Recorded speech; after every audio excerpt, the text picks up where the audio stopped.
Prototype वहां पर जो मॉडल बना के रखा गया था इस पूरे प्रोजेक्ट का कानपुर आईआईटी मेट्रो स्टेशन पर, वो भी प्रधानमंत्री ने बहुत ध्यान से देखा। उनको बहुत विस्तार में बताया भी गया कि कैसे इस प्रोजेक्ट पर काम चल रहा है और कैसे पहले फेज का काम पूरा हुआ है। रतीश, एक जानकारी और आपसे चाहेंगे। आपने कहा कि उन्होंने मेट्रो का सफर जरूर कर लिया है, लेकिन हरी झंडी दिखाकर वो मंच से रवाना करेंगे। तो जब हरी झंडी दिखाकर वो रवाना करेंगे तो उस वक्त क्या आम कानपुर वासी उस मेट्रो ट्रेन में सवार होंगे रतीश? देखिए, जब इस मंच पर, जनसभा स्थल पर और मंच पर प्रधानमंत्री नरेंद्र मोदी होंगे तो कुछ बच्चों को, कुछ स्कूली बच्चों को ट्रेन में बैठा करके जरूर आगे बढ़ाया जाएगा। इस तरीके के प्रबंध किए गए हैं। लेकिन आम कानपुरवासी, आम शहरवासी कल सुबह 6 बजे से कानपुर मेट्रो में सफर कर पाएगा। एक बच्चों को काफी ज्यादा क्रेज है, काफी ज्यादा क्रेज होता भी है मेट्रो की सवारी का। इसलिए बच्चों के लिए इंतजाम जरूर किया गया है कि आज जब प्रधानमंत्री यहाँ से ग्रीन सिग्नल देंगे और मेट्रो में बच्चों को सवार करके उन्हें आगे भेजा जाएगा, उनको सवारी कराई जाएगी।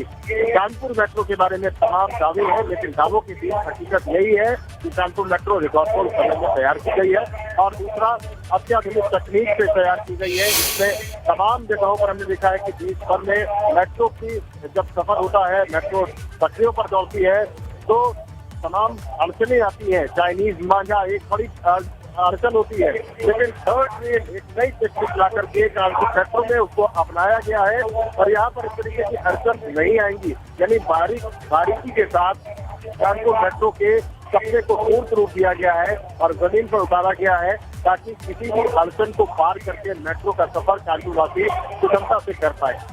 बड़ी महत्वपूर्ण जानकारी आपने दी हमारे दर्शकों को रतीश के।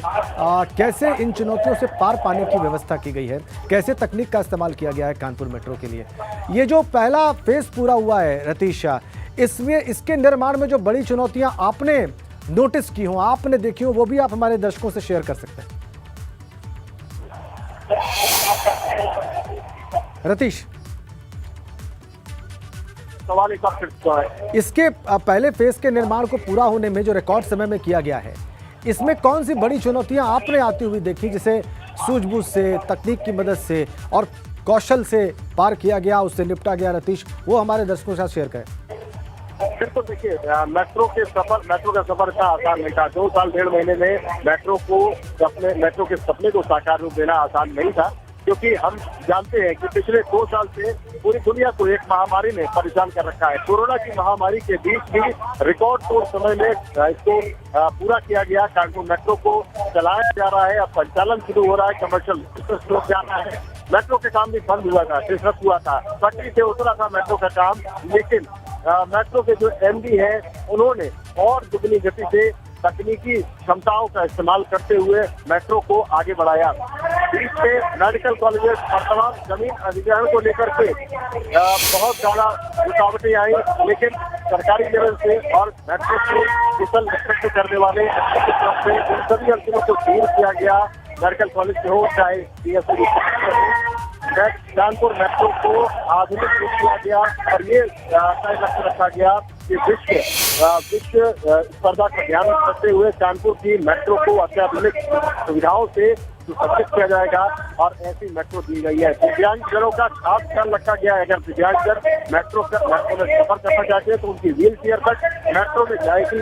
पैनिक बटन को और ज्यादा सेंसिटाइज किया गया है ताकि अगर किसी को परेशानी होती है सफर के दौरान तो उनकी बात को तुरंत मैसेज को पहुंचाया जाएगा या उन्हें सुना जाएगा और उस पर रिस्पॉन्ड किया जाएगा। तो ये तमाम बारीकियां हैं जो कानपुर मेट्रो में मिलती है और देखने को मिलेंगी, जो तकनीकी रूप से ज्यादा सक्षम बनाती है कानपुर मेट्रो। बिल्कुल, आपने बताया कि कैसे 2 साल 1.5 महीने के रिकॉर्ड समय में कोरोना महामारी के दरमियान इस काम को पूरा किया गया, इस चुनौती को पार किया गया और पहला फेज अब बन के तैयार और 9 किलोमीटर का सफर कानपुर वासी कर पाएंगे। आप कह रहे हैं कि कल सुबह से आम जो शहरी है वो इस मेट्रो ट्रेन की सवारी कर पाएगा। आज अभी जब प्रधानमंत्री हरी झंडी दिखाएंगे तो उस मेट्रो ट्रेन में स्कूली बच्चे सवार होंगे। और अभी हम आपके बैकग्राउंड में जहाँ पे आप हैं रतीश, वहाँ पर भारत माता की जय का उद्घोष भी सुन रहे हैं। क्या वहाँ पर कुछ हलचल दिखाई दे रही है आपको? तो देखिए, मंच सज चुका है, मंच पूरी तरीके से सजा हुआ। जो गणमान्य अतिथि की बात करें तो मौर्य मौजूद है मंच पर। केंद्रीय मंत्री काकू इस वक्त भाषण दे रही है सतीश महाना, कानपुर का बड़ा नाम, कैबिनेट मंत्री मंच पर मौजूद है। बिंदकी फतेहपुर के विधायक मौजूद है, कानपुर के सभी विधायक मौजूद है, कानपुर के सांसद सत्यो पटवारी मौजूद है। तो मंच पर अब प्रधानमंत्री का इंतजार हो रहा है, मुख्यमंत्री का इंतजार हो रहा है कि आपसे कुछ देर बाद जब प्रधानमंत्री और मुख्यमंत्री यहाँ पर पहुंचेंगे तो वो अभिवादन स्वीकार करते हुए जनसभा को संबोधित करेंगे। साफ तौर पर भारत माता की जय, जय जय श्री राम के लगातार नारे लग रहे हैं और उसका काफी ज्यादा भारतीय जनता पार्टी के कार्यकर्ताओं में दिख रहा है। और बीच में जो मंच का नेता है वो उनके उत्साह को और ज्यादा बढ़ाने की कोशिश है। बिल्कुल। और रतीश, हमने देखा कि अपने सफर के दौरान प्रधानमंत्री हाथ वेव कर रहे थे, क्योंकि छत पर इस खराब मौसम में भी बहुत सारे लोग खड़े थे और उन लोगों को ये अंदाजा था कि जो मेट्रो गुजर रही है, जिसका उद्घाटन आज प्रधानमंत्री स्वयं कर रहे हैं, इस मेट्रो में वो बैठे हुए हैं और प्रधानमंत्री भी उनको एक्नॉलेज कर रहे थे, वेव करके, हाथ हिलाकर, उनकी तरफ देखकर। रतीश, बिल्कुल, देखिए IIT कानपुर से जब आगे मेट्रो बढ़ती है तो कल्याणपुर स्टेशन आता है और कल्याणपुर स्टेशन के बाद SPM हॉस्पिटल, ये जो एरिया है मेट्रो और जो मकान है दोनों तरफ से काफी पास में दिखते हैं। और सबसे मेट्रो स्टेशन जो मेट्रो का क्योंकि एलिवेटेड रूप में बनाया गया है मेट्रो को, यहाँ पर उस छतों में लोग भी इस वक्त का इंतजार कर रहे थे कि जब प्रधानमंत्री मेट्रो का सफर करेंगे IIT से गीतानगर में तो उनका अभिवादन भी करेंगे और उसका धन्यवाद भी करेंगे। साफ तौर पर देखा गया कि लोग धन्यवाद दे रहे थे और प्रधानमंत्री और मुख्यमंत्री उन लोगों का अभिवादन स्वीकार कर रहे थे। इसके आगे बढ़ते हुए गुजर चौराहा और गीतानगर तक का सफर किया है प्रधानमंत्री ने। तय शुदा वक्त से कुछ देर से चल रहे हैं, लेकिन अब से कुछ देर बाद वो यहाँ पर पहुंचेंगे और जनसभा को संबोधित करेंगे। कानपुर वासियों में अगर बात की जाए, रघु, मैं बताऊँ आपको कि कानपुर वासी काफी ज्यादा उत्साहित है कानपुर मेट्रो में सफर को लेकर के, क्योंकि आज से कानपुर उत्तर प्रदेश के 5वां ऐसा जनपद बन जाएगा, शहर बन जाएगा जहाँ पर मेट्रो चलने जाएगी, चल दिया जाएगा। चलो हो गई है। हालांकि तमाम जो समाजवादी पार्टी के नेता है, कार्यकर्ता है, वो इसका जरूर सवाल उठा रहे हैं कि भारतीय जनता पार्टी ने उनके एक और काम का पीछा कर रहा है। बिल्कुल। रतीश, एक बात और समझना चाहेंगे, आपने कहा कि कानपुर वासी बहुत उत्साहित हैं। ये जो स्ट्रेच है जिस पर ये पहले फेज की मेट्रो का काम पूरा हुआ है और कल से आम शहरी इस स्ट्रेच पर, इस रूट पर दौड़ चल सकेंगे मेट्रो से, इस स्ट्रेच पर तमाम बड़े नाम दिखाई दे रहे हैं, जैसे हैलेट हॉस्पिटल भी है, IIT भी है, इसके अलावा विश्वविद्यालय भी पढ़ रहा है। कितनी आबादी इस रूट पर या इसके आसपास बसती होगी रतीश, इसके बारे में क्या अनुमान है आपका, हमारे दर्शकों के सामने रखें।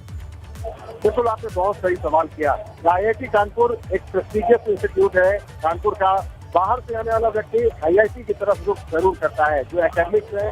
और ये जो मेल जा रही है ये सबसे ज्यादा कल्याणपुर विधानसभा से होते हुए जा रही है। कल्याणपुर विधानसभा कानपुर की 10 विधानसभाओं में सबसे ज्यादा पढ़ी लिखी विधानसभा कही जाती है, क्योंकि यहाँ पर कानपुर यूनिवर्सिटी है, यहाँ पर नेशनल सीरम इंस्टीट्यूट है, यहाँ पर IIT कानपुर है, यहीं पर हैलेट अस्पताल है, यहीं पर GSDM मेडिकल कॉलेज है। तमाम इंस्टीट्यूशन है कानपुर को जो एजुकेशन के क्षेत्र में आगे ले जाते हैं और दुनिया में इसका लोहा बनवाते हैं, वो सब यहीं पर है। तो सबसे ज्यादा छात्रों को लाभ देने की कोशिश की गई है, इसीलिए इसको प्रायोरिटी सेक्शन कहा गया और प्राथमिक सेक्शन के 9 किलोमीटर को इसको बनाया गया और संचालन शुरू किया जा रहा है। यानी सबसे ज्यादा फायदा कानपुर विश्वविद्यालय के छात्रों को, IIT कानपुर के छात्रों को और जो स्टूडेंट है मेडिकल के, उनको तमाम लोगों को इसका फायदा मिलेगा। और इसके अलावा अगर बात की जाए तो रावतपुर, कल्याणपुर काफी वाली स्थिति पैदा करते हैं, क्योंकि यहाँ पे सार्वजनिक जो यातायात के साधन है वो बेहद कम होते हैं। जी जी। जाम की समस्या से भी कानपुर शहर को बहुत ज्यादा राहत मिलेगी, क्योंकि इसके आगे मोती झील तक जाते जाते जाम की समस्या और ज्यादा भीषण हो जाती थी। ये आपने बहुत महत्वपूर्ण जानकारी दी कि इस स्ट्रेच पर ये जो रूट है इस पर ट्रैफिक जाम की समस्या भी बहुत भीषण रहती थी और उससे अब लोगों को निजात मिलेगी। और हॉस्पिटल या विश्वविद्यालय जाने वाले जो ट्रैवलर्स हैं, शहरी हैं, वो भी आसानी से इस मेट्रो का सफ़र तय कर पाएंगे, जाम से बिल्कुल मुक्त होकर बहुत कम समय में, बहुत सहूलियत के साथ।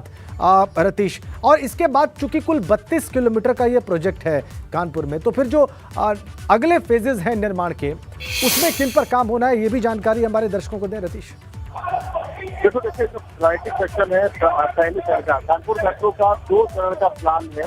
2 चरण में पहले चरण में प्रायोरिटी सेक्शन यानी 9 किलोमीटर की बात की जा रही है, लेकिन ये पहला चरण अगर कुल मिलाकर के दोनों चरणों की बात की जाए तो 32.5 किलोमीटर का ये पूरा एक रूट बनाया गया है। जिससे 22 किलोमीटर के आसपास का जो एरिया है वो पहला रूट इसका बनेगा, यानी नौमस्ता तक जाएगी। नयागंज पिंडीगढ़ जो परेड होते हुए ये और ज्यादा डेंस इलाके हैं, और नयागंज जो इलाका है वो पुराने कानपुर के जो मार्केट है, जो बाजार है, नयागंज का बाजार है, जन्मगंज का बाजार है, बिराना रोड है, शिवाला है, तमाम ऐसे बाजार है जहाँ पर लोग बहुत ज्यादा सफर करते हैं, लेकिन इतने घनी आबादी है, घना बसे हुए है कि वहाँ पर मूवमेंट करना काफी मुश्किल होता है। और शहर में अगर जाम सबसे ज्यादा कहीं लगता है तो इन्हीं बाजारों में लगता है, यहाँ पैदल चलना मुश्किल होता है। तो मेट्रो के तरीके से ध्यान किया है कि लोग से आगे बढ़ते हुए चंडीगढ़ परेड और आगे बढ़ते हुए कलेक्टर चौराहे की तरफ से नया देश तक के पास जाएगा, नमस्ता तक ले जाने के लिए इसको नमस्ता तक करेगा, यानी इसको पूरा किया जाएगा। साथ अगर पूरा हो जाएगा तब कम यात्रा को अगर नहीं पाएगा। तो रतीश हमारे साथ बने रहिए आप। क्या अनुमान है आपका, कितने समय में प्रधानमंत्री वहां मंच पर पहुंच जाएंगे? देखिए ऐसा लग रहा है कि एक कक्षा की तरफ से प्रधानमंत्री मोदी को यहाँ पर पहुंच जाना था, लेकिन अभी फिलहाल पीएम यहाँ पर नहीं पहुंचे हैं। मंच पर अगर बात की जाए तो अकबरपुर लोकसभा के सांसद वीरेंद्र सिंह गोले अपने मंच पर हैं और अपने भाषण दे रहे हैं और उत्साह बढ़ाने की कोशिश कर रहे हैं समर्थकों का। आप कह रहे हैं कि अकबरपुर क्षेत्र के सांसद जो है वहां पर लोगों का उत्साह बढ़ाने की कोशिश कर रहे हैं, और आप बता रहे हैं कि उत्तर प्रदेश सरकार में मंत्री और कानपुर के चर्चित नेता सतीश महाना भी वहां पर हैं, और दूसरे भारतीय जनता पार्टी के डिप्टी सीएम, उत्तर प्रदेश सरकार के डिप्टी सीएम भी वहां पर हैं, भारतीय जनता पार्टी के दूसरे वरिष्ठ नेता भी मंच पर मौजूद हैं। सभी प्रधानमंत्री का इंतजार कर रहे हैं, और प्रधानमंत्री किसी भी वक्त अब पहुंच सकते हैं निराला नगर के मैदान पे, जहां पर उनकी जनसभा होगी। लेकिन उससे पहले वो मेट्रो को हरी झंडी दिखाएंगे, उसमें स्कूली बच्चे सवार होंगे। इसके अलावा एक पाइपलाइन का भी उन्हें उद्घाटन करना है, और देखिए उन्होंने कैसे मेट्रो की सवारी की, उसकी तस्वीर भी हमने आपकी स्क्रीन पर रखी है।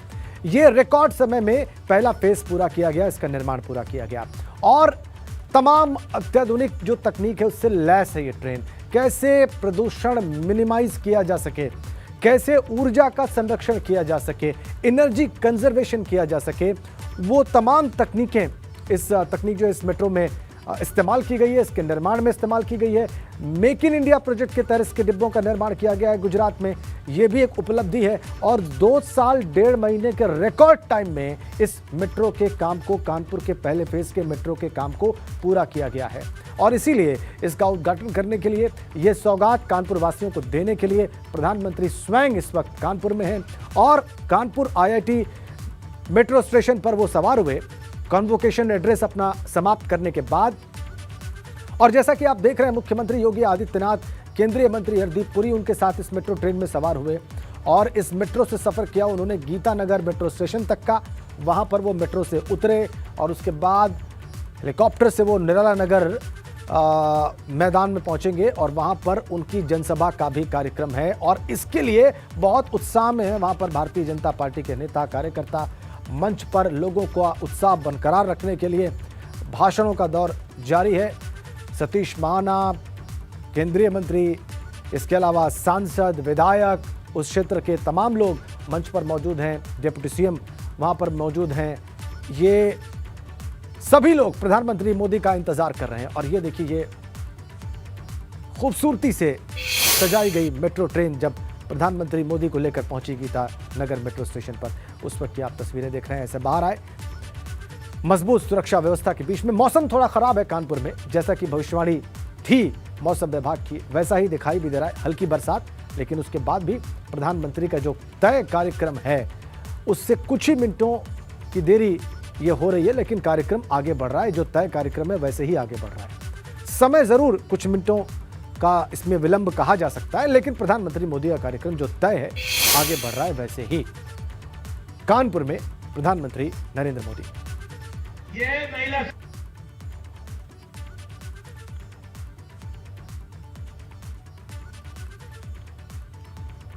दूसरी ओर बीजेपी के राष्ट्रीय अध्यक्ष जेपी नड्डा भी उत्तर प्रदेश में हैं।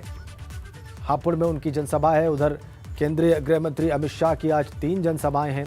वो हरदोई में, भदोही में, इन तमाम जगहों पर जनसभाएं करेंगे और उसके बाद वाराणसी पहुंचेंगे। आज शाम को बाबा विश्वनाथ का दर्शन करेंगे। तो बीजेपी की जो टॉप लीडरशिप है, आज सभी बड़े नेता, सभी बड़े चेहरे उत्तर प्रदेश में ही हैं। जबकि कई जगहों पर मौसम खराब होने की सूचना है, उसके बावजूद भी ये टॉप लीडरशिप उत्तर प्रदेश में है। आप देख सकते हैं प्रधानमंत्री और मुख्यमंत्री कानपुर में हैं। इसके अलावा बीजेपी के राष्ट्रीय अध्यक्ष जेपी नड्डा भी हैं। उनका संबोधन इस वक्त चल रहा है। जैसे ही वो तस्वीरें मिलेंगी वो भी हम आपको दिखाएंगे। केंद्रीय गृह मंत्री अमित शाह के भी कार्यक्रम है आज उत्तर प्रदेश में, और आज रात्रि विश्राम भी उनका वाराणसी में। ये देखिए ताज़ा तस्वीरें हमें मिल गई हैं। प्रधानमंत्री मोदी पहुंच गए हैं। ये लाइव फुटेज इस वक्त हमें मिल रही है। ये प्रदर्शनी आप देख रहे हैं, और रतीश हमारे संवाददाता अभी हमारे साथ जुड़ेंगे, इस प्रदर्शनी के बारे में और विस्तार से बताएंगे।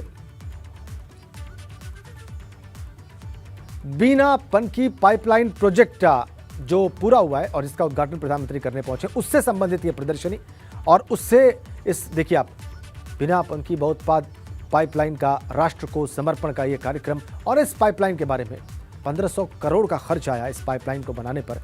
इस पाइपलाइन के बारे में जो प्रदर्शनी लगाई गई है, जो चित्र लगाए गए हैं, उनके बारे में प्रधानमंत्री को बताया जा रहा है। उप मुख्यमंत्री केशव प्रसाद मौर्य भी फ्रेम में आ गए हैं, जैसा कि आप देख रहे हैं। मुख्यमंत्री योगी आदित्यनाथ तो लगातार उनके साथ हैं ही, केंद्रीय मंत्री हरदीप पुरी भी उनके साथ लगातार हैं, और यहां पर भारत पेट्रोलियम कॉर्पोरेशन लिमिटेड के इस कार्यक्रम में उप मुख्यमंत्री केशव प्रसाद मौर्य भी उनके साथ दिखाई दे रहे हैं। आप देख सकते हैं, तस्वीरें सीधी हैं।